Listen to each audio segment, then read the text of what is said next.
are, Robert. Just in time. And there's also another Chatmosa listener. And I see Amir. Oh, wait 1 second here. Let me give um, Robert. There we go. I'm going to give you the mic. And I see that you're on camera as well.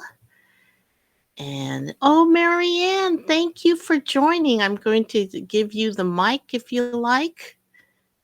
And I'm not sure who's here from Chatmosa as a listener, but thank you. And thank you for joining us today.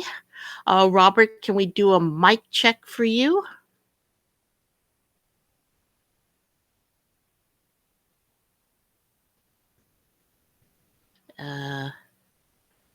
Can you hear me?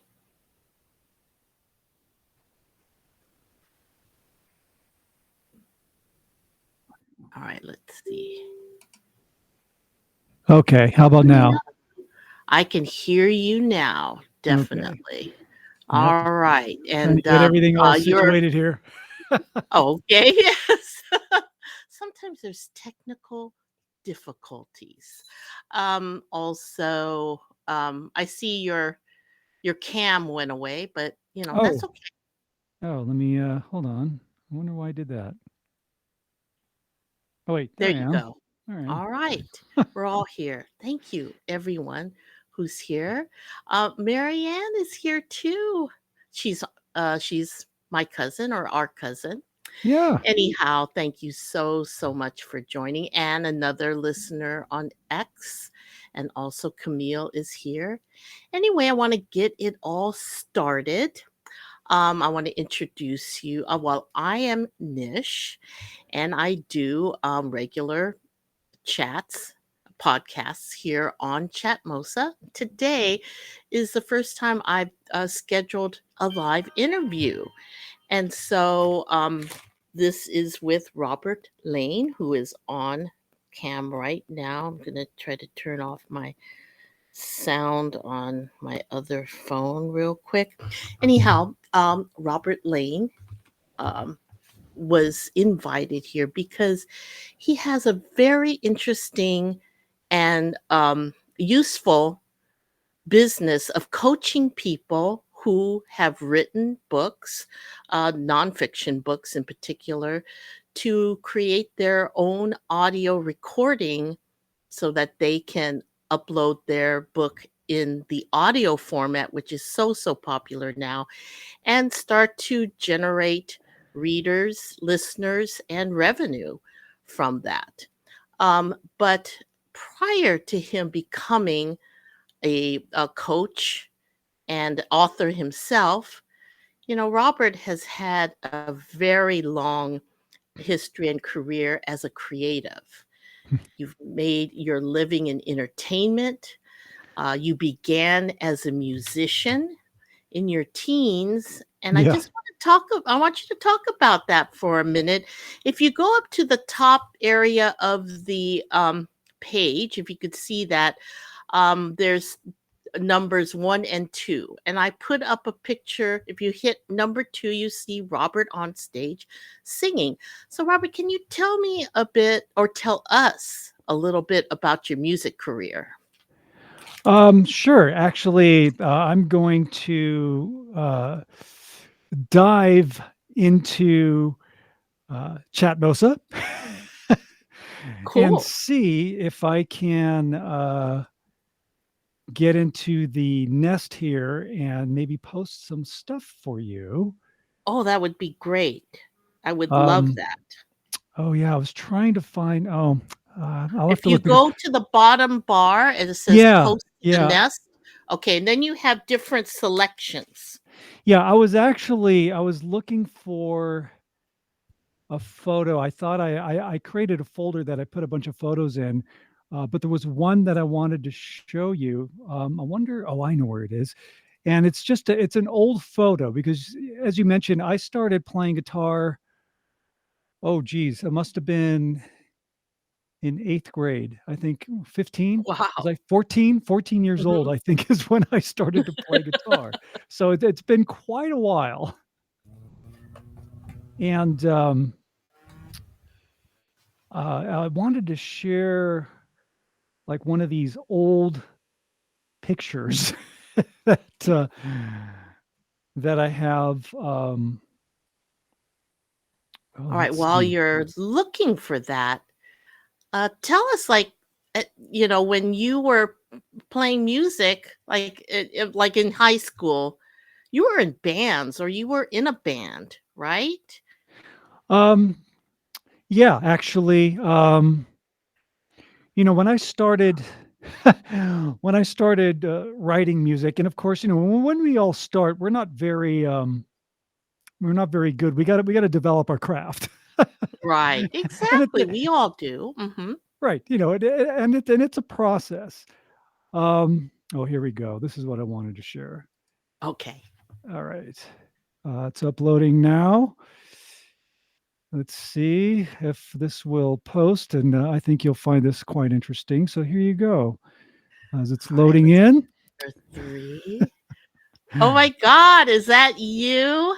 This yes, Oh, I wow, you had the moves. oh, You yeah, I had the guess even moves. back then, right? This is, I think I was in ninth grade at the time. This was playing at the Holy Rosary Fiesta in Sun Valley, California, Cool. with my band called Voyager, because my dad worked for Jet Propulsion Laboratory, so he worked for JPL, and Mhm. the Voyager spacecraft was one of the spacecraft that he worked on. So I named the band after that. So cool. Well, look at you. You see, you know what? We all have such a rich history. You do especially, Robert, but it just shows that, you know what? You've always been pursuing what you love and been Yeah, creative. So yeah. that's a major theme right there. All right. That is so cool. Thank you for finding that picture. Oh yeah, absolutely. Yeah, there's it was a lot of fun. I mean, back then, and I think all musicians back then, when their kids are like, "What do you want to be when you grow up?" "Oh, I want to be a rock star." Of course. What other profession would you want to be then? Of course.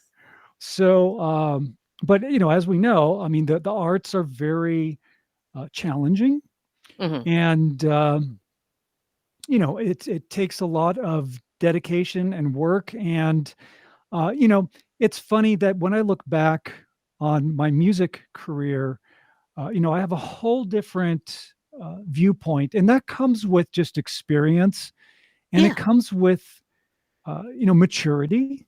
Yeah.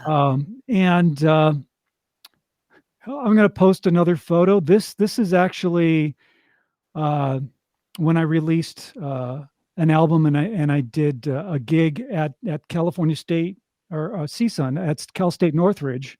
I did a big event there. I'll Cool. post that. Oh, love Same it. guitar, by the way. Same guitar. Same guitar, you have the same guitar. Is that a Fender? Fender, right? A Or Fender is it Strat. I got that as a graduation present that my dad got for me uh, back in 1979. wow. So and I still have that guitar to this day. That is my main guitar, and it That's so continues to cool. be.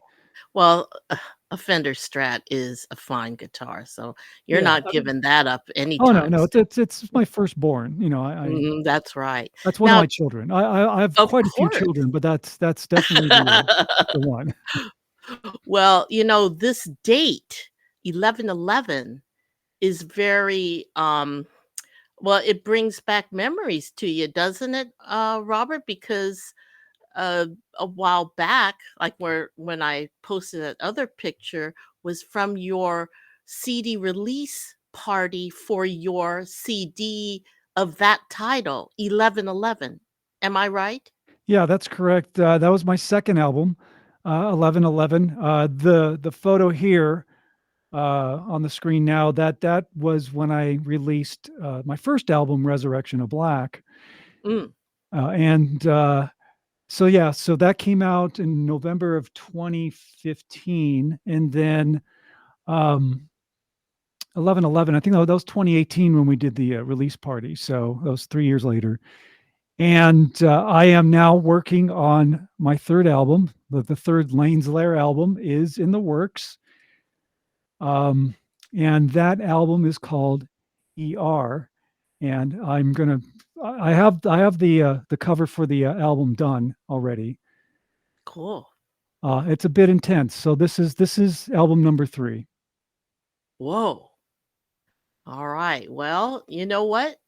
This kind of shows that the content of the music, you're progressing into a much um a much higher level, meaning that you might be looking at the shadow side of life, do you think? Is that Yeah, what well, I'm picking up from this cover? this piece of artwork is I saw this at an art museum uh, in Los Angeles. That was a bunch of artists who they were disabled artists, and they were all fantastic. Even with their disabilities, they created some pretty intense artwork. And it's not just this. I mean, Hmm. there were a lot of prettier pieces of art. But this one just really grabbed my attention, and I thought this third album, it's called ER, and ER stands for emotional release. And I thought Ah, that this piece of art was perfect as a visual description of the inner turmoil that we feel when we continue to keep holding in and not releasing uh, you know emotions, things that happen to us. Don't karma. show emotion, don't cry, don't this, don't that. Pretend everything is great. And when you internalize that, not only does it affect you and wear you down from a mental standpoint, but it also is a very intense thing that can happen to you from a physical aspect. So And a right. lot of physical pain and Mhm, ailment come mhm, from stress and come from holding in uh, all this, you know, turmoil and emotion.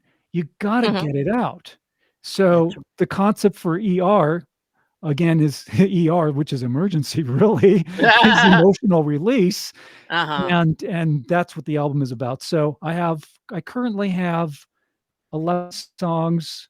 I got the song titles done. I don't have all the songs written yet, but it's in the works. We'll see Good. what makes the final cut. But I talk about, there may be a couple of songs that are just more general that may not Mhm. be completely personal, but then there is also other things, other songs and topics that are personal, and this is my way to emotionally release. And I That think, that is you know, excellent, actually. I'm glad to hear that. Yeah. yeah, I mean, God-given talent to be a musician, and which I'm incredibly thankful for, to be able to have an outlet, to be able to do this in a way that maybe somebody can listen to this album and maybe it'll move them in a way, or maybe I could talk about an experience that's similar to what maybe someone else has gone through, and they're like, "Well, you know what? I'm not alone." Mhm. Very So, good. Well, so we kinda talked about this last week, when I had a chat about, how to control stress and everything. And I'm so happy that you joined me on that day. So we talked a lot about that. And I'll have more chats on that particular subject. And we'll have another chat when you release this CD. All right. And yeah, we'll talk more absolutely. in depth on that. But we do want to move on to more about Robert, because this is just one aspect of who you are: a musician, a composer, a producer. of music. Now, for years, over 10 years actually, you worked for 20th Century Fox. Do you want to briefly tell us about your gig there? Sure. Yeah, I started working in the entertainment business. My first job was working at a radio station, so I had audio production work, doing that, and then I hosted talk shows and music shows and that kind of thing. So, uh, trying to condense this so it doesn't Yes. take too long. So my boss at the radio station cut a deal with Playboy because Playboy was going to do Playboy Radio. It was a new thing. Mhm. And so my boss said, you're the guy, I'm assigning you to be the audio engineer for their show. Now they came to our studios to do their radio show because they were in the process of building their own facilities. So once Right. the facilities would be built, they would, go ahead and move. So when the facilities were built, they asked me if I wanted to work for them, and I said, "Yeah, absolutely," because the pay was great, Mhm. and it was a good opportunity. So Mhm. I did. So I worked there for, well, maybe it was about 2 years roughly, and then the producer of the show let me know that they were planning on letting me go, Mm. and that upper management wasn't going to say anything until the day before Thanksgiving and then drop the bomb at the end of the day. So at least the producer let me know. Gave Yeah. me a little heads up. So that, I was bummed about that, and that of course was a crossroads to figure out what am I going to do because I had a house and I had to pay mortgage, and this was a good paying job. The radio station didn't pay enough. So I had to come to a decision of what was I going to do. So I decided, well, I'm going to sell my house because I'm not going to fall into that trap of trying to, maintain this property and not have a job to be paying mortgage. And I'm not going to fall behind and get into debt that way. So sold Mhm. the house, got a small apartment, went to Los Angeles recording school so that I can really hone in my skills with, Pro Tools was what I really wanted to learn since that was the industry standard of audio Mhm. editing Mhm. that's done with any studio. So I wanted to learn that.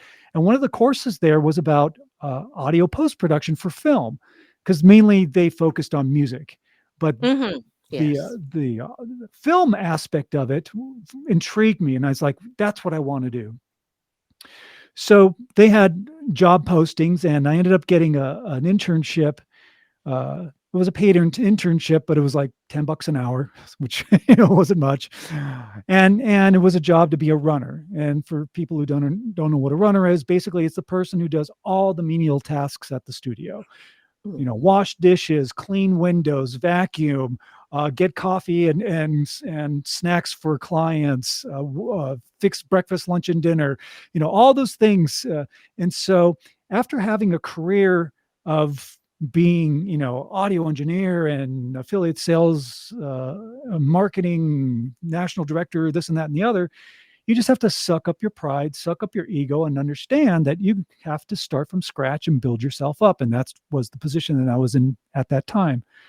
But luckily, I was only a runner for about a couple of weeks because the VP of the company of the post house that I was working at in Hollywood offered me a job as a scheduling manager for the facility. And So so you weren't at Fox yet. I wasn't at Fox yet. So Okay. that actually was a great job because it's like, you know what, that's okay. I'm not doing audio editing, but I don't mind doing a corporate job. That's fine. So one day I get this random phone call from some woman who works at 20th Century Fox and says, "Hi, I'm, Jackie from 20th Century Fox. You came highly recommended. I wanted to know if you'd be interested in scheduling for our audio department at Fox." And I was like, sure. So I went down, interviewed, and got the job. And that started my career at Fox, which actually was almost 14 years I was there. Wow, that's great. Well, you know what? That's great. I mean, I like, as you know, or I don't know if you know, but I spent, God, nearly 20 years or over 20 years at major entertainment companies, starting Mhm. from Westinghouse Broadcasting through to Disney and Sony, all of that. And, there's no better place to be than a major to me anyway. Oh, But yes, absolutely. yeah. Absolutely. Getting a job, um, on a major studio, and I was working on the studio lot there in Los Mhm. Angeles, so, how cool would that be? So, Yeah. yeah, this is one of the buildings that I worked in. I'll put a graphic up there. Um, Building Building 5 5. was the, I know Whoa, you were giraffe. at building 5. That's where we did, our encoding work. Uh-huh. I mainly worked, in Building 26. I don't have a photo of that, on hand right now, but I did work in Building 26, which was actually, uh, one of the original soundstage buildings that were built there in 1928, and Mm. that was the scoring stage building. Oh, cool. I think So I've been in that building. You know what? 20th Century Fox, I have been going on that lot since I was in high school because I was the associate editor for LA High's Blue and White newspaper. And so we'd get invitations to go to screenings and then write reviews for our high school newspaper.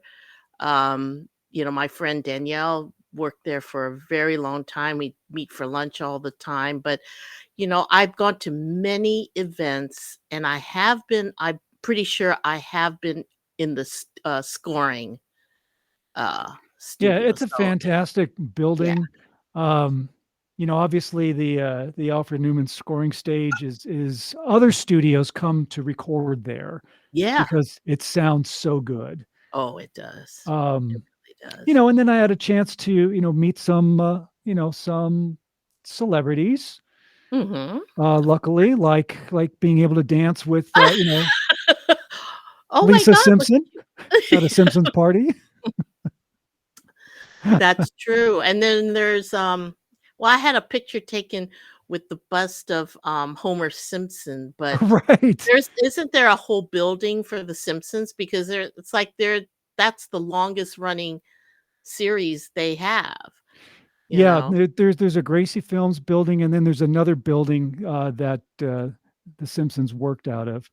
And, you might recognize this person, possibly. Let me see. Oh, wait. It's coming to me. I think Camille knows. Camille knows. Who is it, Camille? She'll probably type it. Yeah, you're right, Weird Al. That's That's right. right. That is Weird Al. Okay. I didn't quite recognize him, but that's cool. You have a picture with Weird Al. Well, Weird see, Al. your Yeah, right life up my alley. is, so interesting, and I hope that this inspires other people, like, you know what? Um, it just doesn't matter. Just dream, okay? And just keep doing what you love, because look at where this has led you.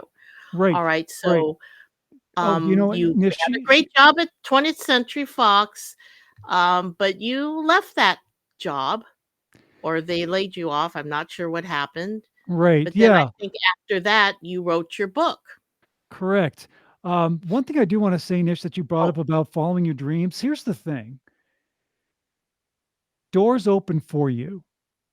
They open mm, for you. I mean, to get a random call from somebody who worked at Fox, I mean, so that I mean, if you think about it, I lost the job at Playboy and I didn't know what I was gonna do, but then I went to the recording school, which yeah, led to working at a post house, which led to yeah. getting this job at Fox. So doors open, then another one opens, then another one opens. So you have to be open to that. You have to be open to receive opportunity.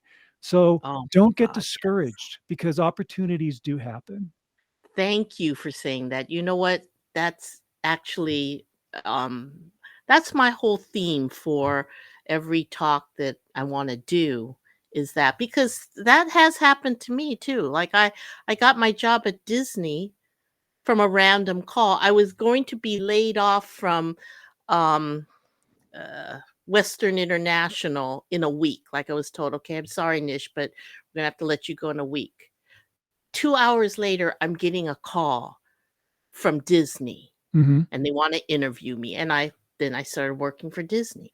So yes, because at the time when the man told me, we're gonna have to let you go, Nish, in 1 week. We'll give you this next week. Mhm. I said, he says, I'm really sorry. And I told him, I said, you don't have to be sorry. I mean, when one door closes, another door opens. I actually did say that Hmm. to him. I was not fearful. I wasn't mad. I wasn't sad. I just said that.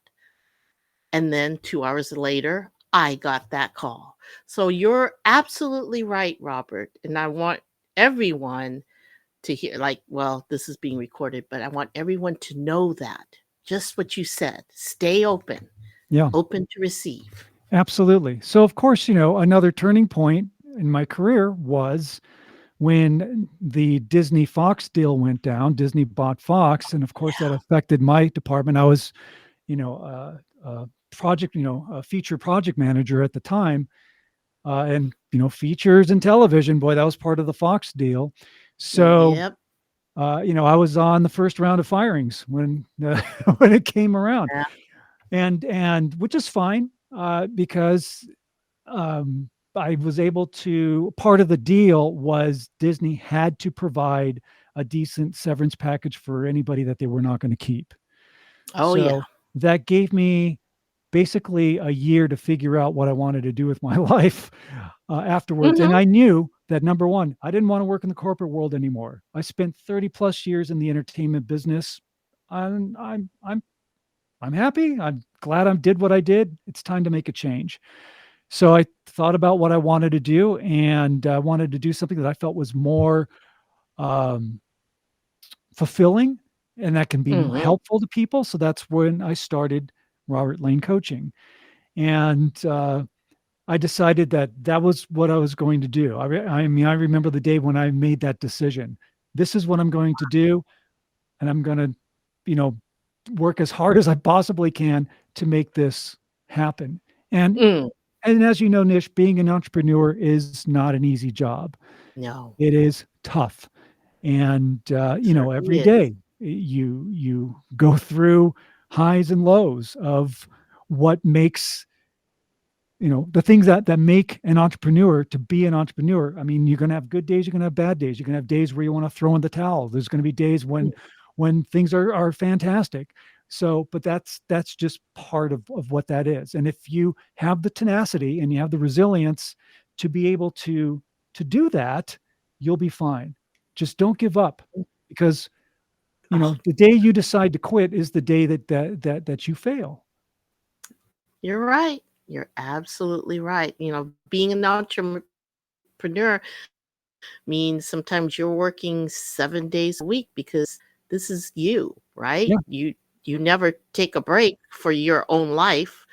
But I think that you can also run your life your way. yeah, It's like now is that you say, well, I'm going to have some enjoyment now. So you take your break and whatever, but you just right, keep focused on you're going to accomplish A, B, and C.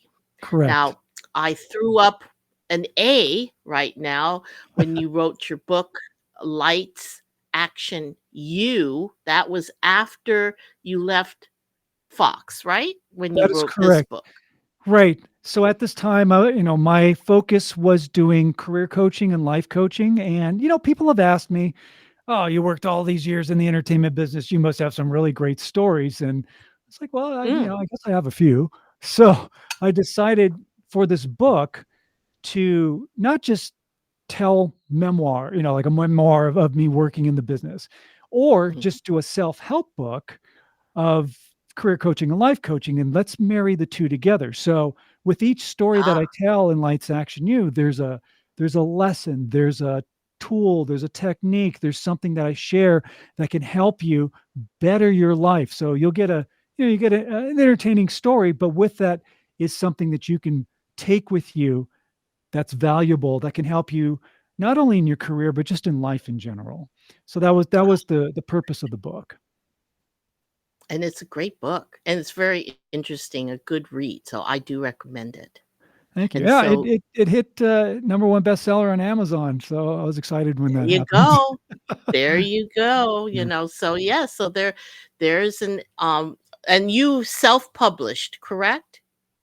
Correct. Yes. Right. Self-publishing, maybe several years ago, self-publishing was looked down on as being unprofessional, but it's not like that. Not at No, all. When I no. wrote my book, and here's the other thing that I want to share is that, don't be afraid to ask for help. Don't be Mm, afraid to put together a team of people that can help you move your life forward, move your business forward. You know, I'm a big advocate of having a coach, and I hired a book coach to help me through the oh, process of writing a book. And their tools and techniques helped me outline and format, and got me, references for, a professional editor and book formatter and cover designer and all the people that are experts in their specific field. That, I'm not a cover designer, so I'm going to hire somebody who knows what they're doing, because I want to make sure mm, that, you put, a self-published book next to a traditional publisher's book, right. and you can't tell the difference between the two. And that's how good Good. self-publishing is. And Mhm. that's the way it should be. So I'm all for people self-publishing their book, because then you also retain control of your book. When you're with a traditional Right. publisher, they own you, you know. That's right. So I it's ain't getting any checks for my book. But, I mean, it, like you said, it's with Hal Leonard, although they sold off that portion. So, yes, Mm, has to go through they have to make their profit before they send you anything, right? And then right, I'm sharing it at a lower percentage than Don Randy because the book is about him. right. So, but anyway, but my next book, I'm going to self-publish, and I'm also going to record it myself. And Absolutely. so I want to ask you now, how's your book doing in the audio format? Audiobooks are great. If you're a nonfiction author, you need to narrate your own audiobook. And that's one of my catchphrases. All nonfiction authors need to narrate their own audiobook, period. Because there is no one on this planet who can tell that story better than the author. The author, you as a nonfiction author, you lived it, you've experienced it, you put your blood, sweat, and tears into your book. You've Mhm. invested, your money and time and everything to create this great product and this great story that you want to sit and tell. And a lot of the authors that I work with in my audiobook coaching program, are from personal experiences. No other narrator can replicate you, no matter how great they are. Mhm. I could have had, or I would have loved to have someone like James Earl Jones, or Morgan Freeman, or somebody who has this great voice to narrate my book. But you know what? As great as those people are, it's still their interpretation. It's not mine. So Mhm. they're going to interpret, maybe there's a phrase or a paragraph or a concept that they would interpret in a way that I wouldn't say it that way. That's why it's so Mm. important for nonfiction authors to narrate their own book. And you do have what it takes. A lot of uh, issues I would say that some authors have is that they don't love their voice. They I was they gonna feel ask you about that because I would think that would be the number one thing that, would, eh, make somebody shy away from, narrating their book, that they feel that they don't have a very good speaking voice. Maybe their, voice is very high, it's raspy, they might have a speech impediment, something like that, that there's no, nobody's going to want to listen to me. Well, Well, you know what? I'm in a theater group, and we do have people who have challenging voices, but they make that part of the character, all right, that they're cast in. right. So tell us how you help somebody who says, "Oh, I simply cannot record my voice. It will Well, not sell my book."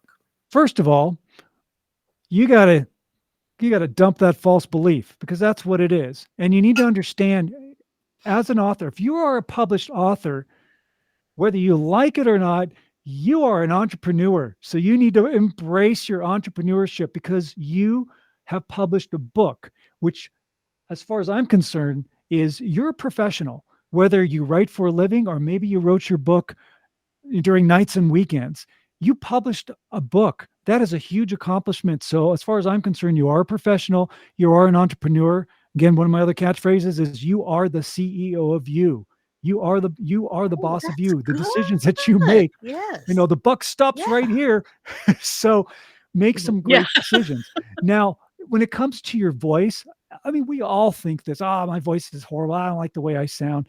But you know what? Your author brand is everything that encompasses who you are. That's what makes you you, and that's what makes you so unique. And your voice is part of your author brand, and it's a very crucial part. And what you're basically doing is you're taking your voice, which is already in your written word. It's already there. Your personality, your style, your pacing, it's in your written word. All you're doing is bringing it to life in your actual voice. And I'll tell you, I love hearing authors telling their story. It really is great. And I mean, I listen to this stuff all the time with the authors that go through the audiobook coaching program I teach, Mhm. and I don't get tired of it. When I listen to it, I get sucked into their story. And again, that is a testament to their ability, whether they had speaking experience or not, they still get the Mhm. job done and it sounds great.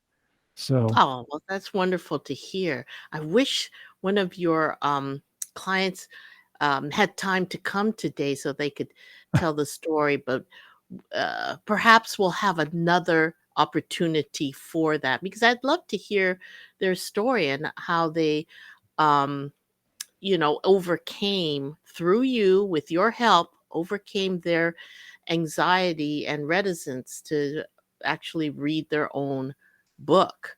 yeah. And now when you're coaching them to record their audio version, do you make them just read their book word for word, or do you allow for any improv in there? Um, that's actually a really good question. I'll give you an example. Okay. So in my book, Lights Action You, I open each chapter with a movie quote since it's entertainment based. Mhm, mm, yeah. And I'm going to do something real quick here, just so you have it. If people are interested, this is my website, Yes. robertlanecoaching.com. Real simple. Mhm. That's And you right. can find out about the Your Book, Your Voice audiobook coaching program. But no, the beauty about doing an audiobook is that yes, you do read and you are going to narrate basically what you've Mhm, written. However, you do have the freedom to be able to express something in a way that would be more suitable for the listener. I mean, mm, even with your opening credits. So, if I did this verbatim and I said, Lights Action You, the guide to master your mindset, overcome work stress, and regain your personal freedom, written by Robert A. Lane, narrated by Robert A. Lane. It's very robotic. That doesn't sound yeah. very good, right? So you want to put your personality right at the beginning. So you Oh, can say something like, Lights Action You, the guide to master your mindset, overcome work stress, and regain your personal freedom. Written and narrated by me, Robert A. Lane. You there know, you go. just That's something perfect. subtle is fine. Or like when I mentioned about movie quotes, let's see, for example, first chapter is called The Eyes Have It. And I use a quote from Jaws because the story is about the movie Jaws. Mhm. So if I did it verbatim, it'd be chapter 1, The Eyes Have It, Matt Hooper. It doesn't make much sense for a guy who hates the water to live on an island either. Chief Brody. It's like it's very robotic. Right. Again, it's very reedy. You don't want to be reedy, you want to be conversational. Right. So in this case, I think I said something like chapter 1, The Eyes Have It. The quote that opens this chapter is from the movie Jaws, and then go into the quote. And you know what I mean? So you have the Oh, freedom okay. to change things so that it's more enjoyable for the listener. And that's a Ah, great thing. see, that's where your coaching, though, comes into play and is very important because a normal person would just read everything and it would just be boring, you Right. I know? mean, there's definitely a process to creating an audiobook. My program that I teach is designed for somebody to record, narrate, and have their audio files all ready to go by the end of the 6-week program. That's all it takes. Cool. Now, obviously, if it takes longer than 6 weeks, I get it. Some people Mhm. travel a lot. Some people, get sick. Some people have other things that come up and life happens. That's okay. My guarantee to my clients is I'm going to work with you until your book is done. And if it takes longer than Mm, 6 weeks, that's okay. It's okay because the goal is I do not want you to feel pressured on thinking I got to get this done because that's going to affect your delivery. That's going to affect your read. So my goal is to make you have the most relaxing, and just be focused on doing a great narration. Let me do all the heavy lifting for you. Uh, mhm. just Well, focus on doing a great narration. now that brings me to another question. All right. So what does one need to record their audiobook? I mean, I do not have a a recording console. I have a fairly decent mic in my computer, so can I just record with a PC or my phone? And what about editing? Okay, excellent questions. Um, the Your Book, Your Voice audiobook coaching program that I teach encompasses everything. So when an author enrolls into the program, I send them a professional microphone, professional headsets. I send them Whoa. what they need to set up their own recording space. It's theirs to keep forever. You don't need to send that back to me. It's yours. It's part of the Wow. program. And I don't mean, some cheapy $50 mic, $100 mic. I'm talking about like the high quality mics that podcasters use. I mean, I'm a firm believer in not cutting corners, and I want to make sure that all the authors have great equipment, and it's yours to keep. That's part of the program. So the first phase is just setup and preparation with the coaching that I do, because we do meet, and I always coach one-on-one with authors because a lot of the books that I work with are very personal and they feel more comfortable on a one-on-one basis, and that's fine. That's great. I have no problem with that, and I don't want, again, anybody to feel uncomfortable. So we uh, meet one-on-one every week, but there's also video lessons and downloadable PDFs that are part of the program, and I take you step by step through the setting up process, everything that you need to do, how to label your files, how you should archive your files, all of that. Then the next phase, of course, is the actual narration, where we really do a deep dive into what it takes to do a great audiobook narration, how to be compelling, how to keep your listener engaged from opening credits to closing credits, how to be conversational, how not to sound reedy. Yeah, that's the problem. I mean, you're reading your book and how you write a book. Like, for example, the book I wrote, You've Heard These Hands, which is the biography of, well, we'll say autobiography because it was in his voice that I wrote, of Don Randy. Mhm. Now, Don is a fantastic storyteller, but I cannot write the book exactly the way he speaks or Right. tells the story. Mhm. I'm writing a book. So even if he were to narrate his book, he would sound more like he's reading the book instead of how he just tells his story. So, I mean, he still hasn't recorded his book yet. Okay. But I mean, he knows quite a few people who can assist him in doing that. But I hope that he does because I think the book would be great in an audio version. But I f- I think that that is the that is the top uh, challenge. Let's say challenge is to read your book but make it sound like you're just telling it. Right. And again, like I say, I'm a big advocate of having a coach, and don't be afraid to ask for help. Don't be afraid to hire a coach. This is why I do what I do, because Mm, my job as a coach, of course, is to make sure that you're doing the best narration possible.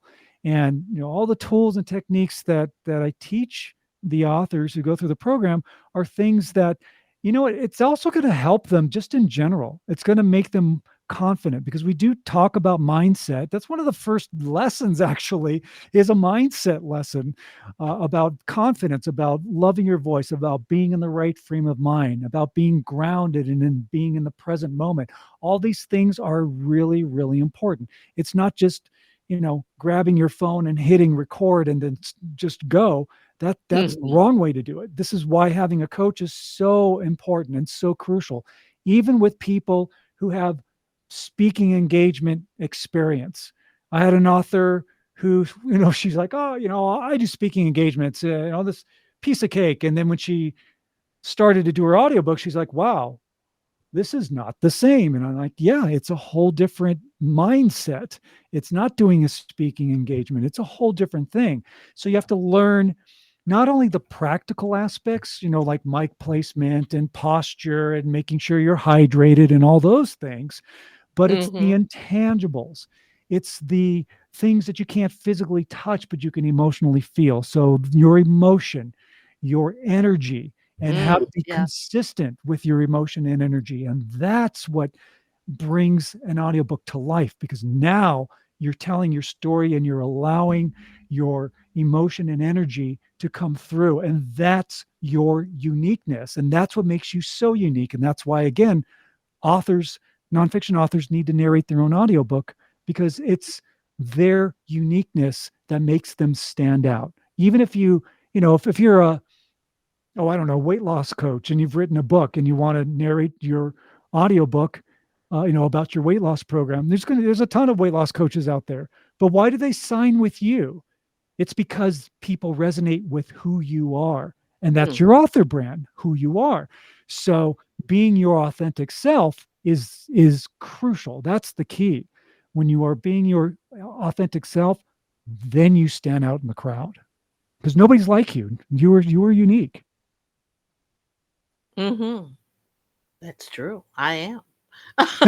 But Yeah, but you know absolutely. what? Um, from what I'm hearing too, um, it's it's almost like acting training. You're learning how to act you, right? Instead of freeze up and say, okay, I'm gonna read my book now, and not putting the personality in there because lately, Robert, I've been writing scripts Hmm. that I have actors read for me in my theater group, and I it might be my words that I've written, but these actors are fantastic when they are reading my script because they bring in the human quality and the character. They bring out the character, even though this is not them, but I can kind of see how this relates to acting in a way. You're Yeah, I learning mean, to act, to be yourself. yeah, the key is to be your authentic self, because you don't want to act, because then you're not being your authentic self.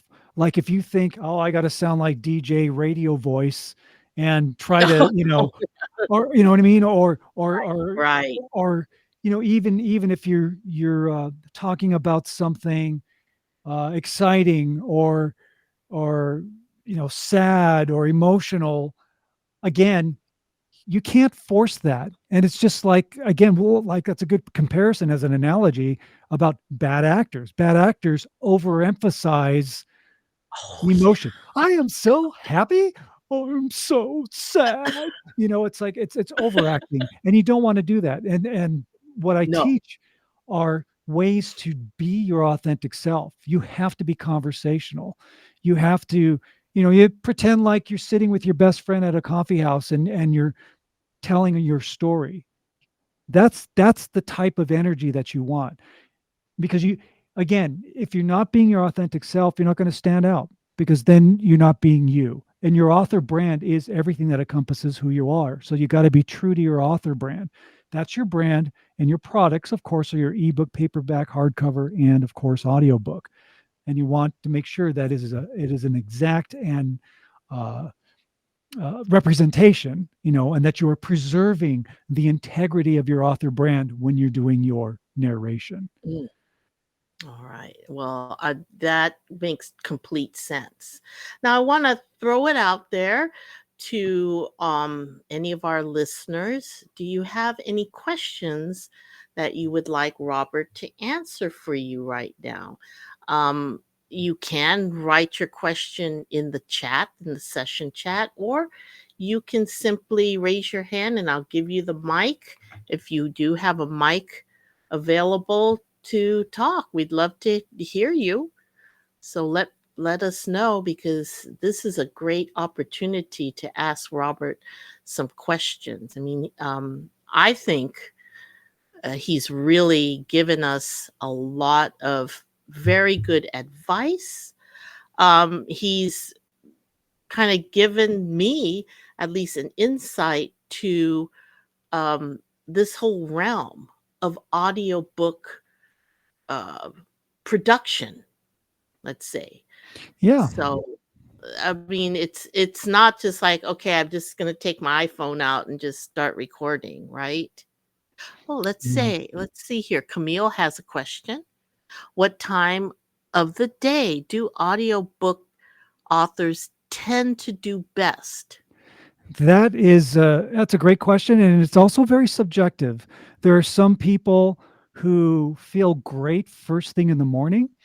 Then there's some people who think their voice sounds like very raspy, and they haven't awakened yet, and so maybe later in the afternoon or the evening is best for them. So basically, what I do, one of the things that I do in the program, is I ask the author, or I tell them, okay, I want you to dedicate a minimum of an hour, maybe 2 hours if you can, whether it's 5 days a week, 7 days a week, whatever it is, but I want you to lock in a time. And as your coach, guess what? I'm your accountability partner, because I want to make sure that you stick to your schedule and that you Mm. do the work, so that you do get your audiobook done within the program time. That's But good. and they have a PDF that they download and they fill out and they send that to me, and now I have their schedule, so I can Great. make sure that they are accountable to doing the work.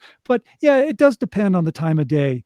Um, Sometimes for me, when I did my audiobook, I think I did it probably in the morning. I think my voice was better in the morning. As the day went on, I just sounded not as strong, Mm. more raspy. Or so it's like I worked on it in the morning, and since some, but I have an author I'm working with right now, and she records in late afternoon and evening, because that's when she feels her voice is the best. Mm. But yeah, very very good question. All right. Well, very cool. Well, you know what? Thank you so much for giving us all the information that you have and sharing your life with us. We could just see that, you know, um, if I had just started this conversation with you, okay, just tell us about your business, Robert. We wouldn't know that, you know, you have had so many different experiences that you bring to coaching. All right. Everything that you've done in your life, and you see what was successful, what didn't work. you've worked with many different people, so that enables you to be able to work with authors and help them depending on, what their needs are and their personality. So, I just want everyone to understand that, your what's happening right now or what you want to do from this point forward. Don't think that, oh, it was a waste of time that I was a pet sitter because now I want to be, um, a glass blower. It's like, no, every bit of your life experience can be utilized in what you're doing and what your goals are for the future. So I took that from hearing your life story and what you're doing now, and that helps you help other people. Yeah, and, it's true. Your life experience is part of what creates who you are. And again, just like with your author brand, how you were brought up and everything that Mhm. encompasses who you are, that is your brand. That's who you are. That's what makes you so unique, and it comes through in your writing style. No one Mhm. writes like you. You are the unique person. And to answer your question, Camille, the best way to reach out to me is go to my website, robertlanecoaching.com. That would be the best way. And with anybody who's interested in, even if you've thought about or maybe are considering narrating your own audiobook, I always talk to every author before I enroll anybody. We You just need to book a call with me. We do a quick audiobook consultation call. We do a little, like a little Zoom meeting, because I want to hear about you. I want to hear about your book. I want to know what your goals are. What are your marketing strategies? And I want to make sure that you resonate with me, and that Just chat Mosa from now on. okay, you got me on that. Well, you know what? You can actually you can utilize Chatmosa yourself, Robert, if you want to have more chats, and even you can have a private one too if you just want to Mhm. use this platform if you think it's easy to use, because the Nest kind of makes it easy for you to post things that people can see, because that's really where you can feature information. I mean, yeah, it's cool that we can have a little bit of a small video, but it's really our talking and the information that you're showing that's really important. But yeah, please feel free to utilize Chatmosa. And I'm sure that Camille would not mind, and you could set Yeah. up your own chats if you like. But again, I want to thank you so much for coming today and for allowing me to do this interview with you. I think everyone, at least I hope everyone, and we'll hear from Marianne, I think later, um, uh, for coming today and being part of our Chat Mosa interview. I do want to end with a quick little kind of promotion to say that Chat Mosa is a web based platform for real time conversations and interactive sessions, easily accessible for participants to log in with any of the most popular apps such as LinkedIn, Facebook, X, and TikTok. Chatmosa brings your community closer and makes every interaction meaningful. All right. And if that wasn't too much overacting, let's That say was good, Nish. That was good. I want to say good night to everyone. Thank you so much for joining. And Robert, I hope that, your coaching really takes off. I think more and more people need to write their books because there's a lot of subjects out there that need to be told, and you're going to help them create an audiobook for that. So thank you so much, and have a wonderful rest of your Veterans Day. All Thank right? Thank you so much, Right. Nish. Appreciate it. Yeah, all authors should narrate their audiobook. And you're right, there are a lot of stories out there that are definitely worth telling. So, There you go. All right, everyone. Well, good night and thank you for coming. Take care now.